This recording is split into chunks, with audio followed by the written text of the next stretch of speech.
You searched how to buy shares of Barratt Redrow PLC, a UK house building company listed on LSE PLC under the ticker BTRW.L. This is an educational walkthrough and not financial advice. To trade, you need a broker. I use eToro as an example to show the process.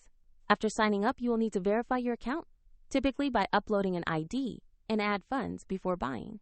Use the platform search bar and type the ticker BTRW.L to find the correct listing. Confirm you select the Barratt Redrow PLC entry shown on the exchange. On the stock page, review basic company information and the price chart to ensure this is the right asset. Confirm company name, exchange, and ticker before proceeding. To place an order open to buy ticket, enter the amount you want to invest and review the order details before confirming. If the market is closed, the order will remain pending. And if there are insufficient funds, the platform will prompt you to add more. Your new position will appear in your portfolio once the trade executes. Check the description below for the example eToro link if you want to follow the same steps.